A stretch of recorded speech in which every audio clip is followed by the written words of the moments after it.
Okay, hi. Now we're going to make a review of everything we have been doing in the last pages. Not all pages, in the last ones. Let's just review a little bit about arithmetic progression. Why? Because today I'm going to introduce another property. And so far we have been introduced to three properties. Let's see the three of them. The two that we have been doing and the third one we're going to start today. Well, we started arithmetic progression on page 13. Again, this is page 29.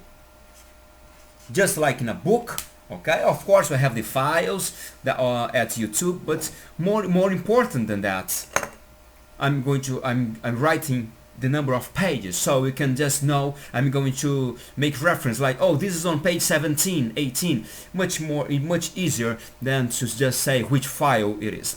So let's make the review. And we started on page 16. I'm going to put all the pages in here. So this is page right here. Let's write it this way. This was introduced on page 16. This property in here.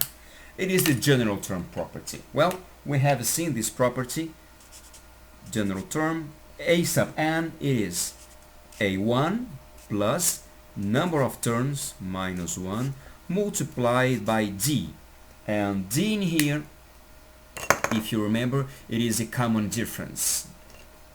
So d in here, it is going to be the common difference.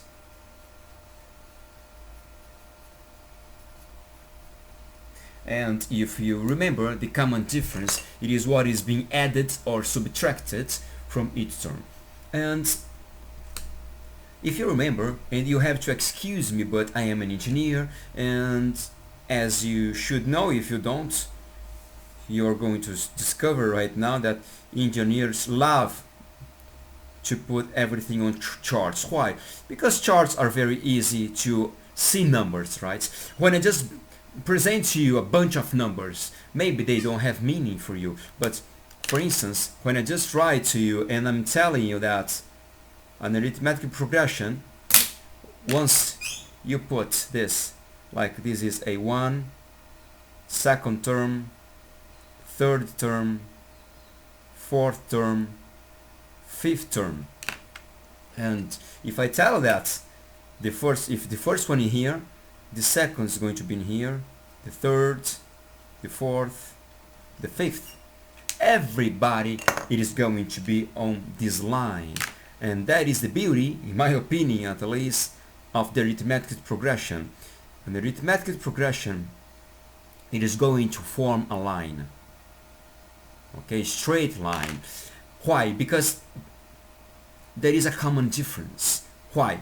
The difference between one term and the other is common to everybody along the sequence, meaning it is a fixed ratio, okay? And what is that fixed ratio? It's very easy to explain. That fixed ratio, it is a tangent of this angle in here. If this is alpha, the tangent of alpha, it is going to be that common difference number. Oh, I wrote in blue, so let's put blue in here. Okay, this is what is going to be our, let's make it green.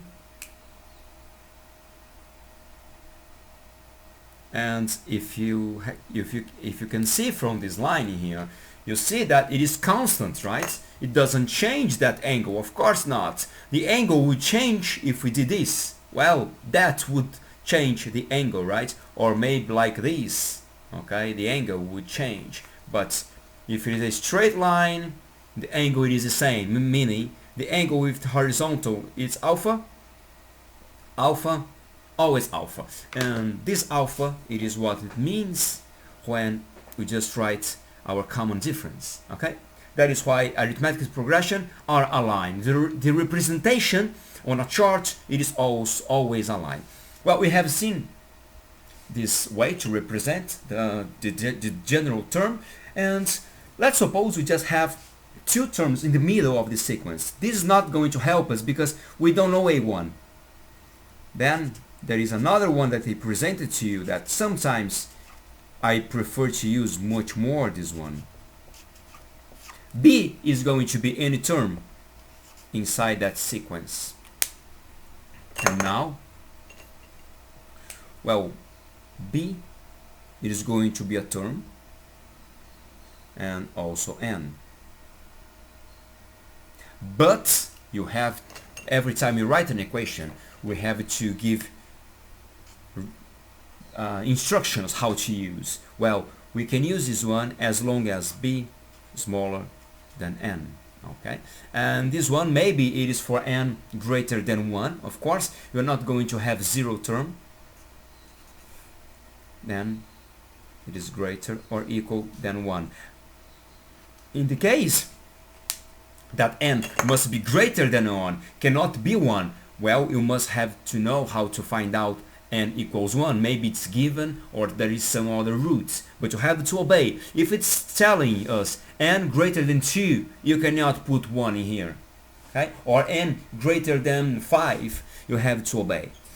Okay, and this is good because let's suppose we have A12 and A5, okay? A sub 12 and A sub 5. And you have to know, you want to know D. You have to know the common difference. This is, you know A12, you know A5, it's given. You know N minus B. Why? Because it's going to be 12 minus 5. Because if I said that AN, it is A12, so N is 12. AB is 5, the fifth term. 12 minus 5, it is 7. So you know A12, you know A5, you know this because it is 12 minus 5, which is 7. The only variable you are left with, it is this one. And in this way you can get the common difference. Otherwise, if you had A5 and A12, if you have to use this one, you would have to find A1 and then find out D. Okay? So it's another interesting property that you can use. Okay, another tool. And now let's see the next one we have seen. And this one we have seen on page 24. 24. Okay, 5 pages ago. And this one is in my opinion is much more interesting because this one it is going to deal when we have odd numbers of terms. And when we have odd number of terms, we are going to write our terms like this. This is going to be AN, this is going to be AN plus D, AN plus 2D, going backwards, AN minus D, D is this one, right? Common difference. AN minus 2D, and so on, okay? And why we are going to use, why not, we are not, you don't have to use, but why it's interesting to use this notation, because when you make the sum of all the ANs, okay, from 1 up to, it doesn't matter, okay, up to B, okay, it is the summation is going to be B times AN, just that. Let's suppose that we have 3 terms, okay, just 3, and if you put them like this, we would have just those terms in here. AN, the first one would be AN minus D. Second and third. Sum all of them. This D is going to cancel with this one. We just have 3N, right? 3N is going to be the sum. It's just like I said, if you go from, in this case, we are going from 1 to 3. B is 3, is 3AN. Anything that you don't understand, please go on page 24, okay? The idea here is just to review, not to explain, okay? The explanation is on page 24. And now let's introduce another property today. Of course, this is on page 29, but I'm going to put it anyway. Page 29. We're just introducing right now this property.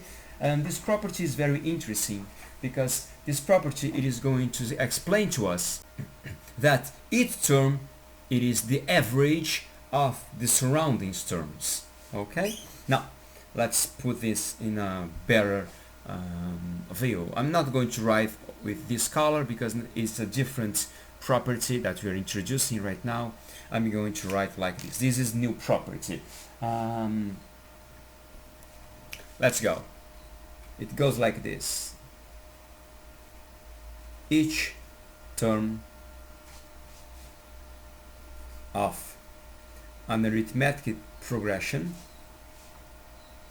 is the average, and this I'm going to write like this, is the average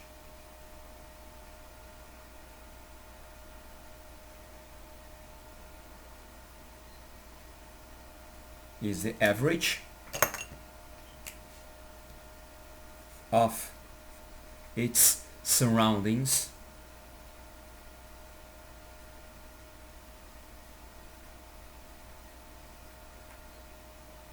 terms. And what is that I mean with that? Let's just write in here. I'm going to write now in red because it's important. So AN,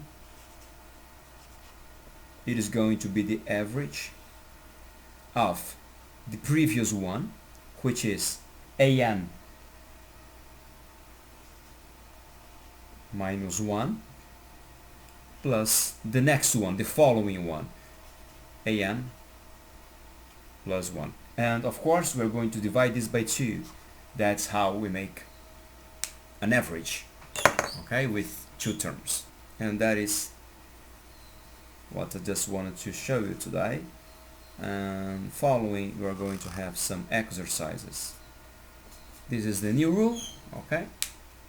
I'm just going to give you a very fast example in here. Let's suppose we have like this: 5, 7, 9, 11. Of course, the common difference is 2, right? It is always going up 2, plus 2. So this is clear, an arithmetic progression. And for instance, let's just take in here. Let's just take, for instance, the 7. So 7, it would be AN. It's going to be the average between 5 and 9. So if you just make the average between 5 and 9, this is going to be 7. Okay, just that and nothing else. Now it's time to stop, and next video let's try some exercises, simple ones, okay? Not simple, okay? One is going to be a little bit more extensive, but you know, my problems are never to just cover this topic, but to cover everything so far, because math, it is not about page 29. It's about all the pages that we have been doing so far. So it's not helpful to you if I just give it to you an exercise like this, okay? You have 10, 20, and no, you have 10 and 30. What is the middle term? Okay, if we're just going to use this equation, I mean, what is the point? Okay, you are not dumb, you are intelligent, you are clever. So the intention here, it is to make challenges for you, okay? So enough of talking, and let's go to the next exercise, okay? So prepare your pencil, your eraser, your paper, and let's work a little bit.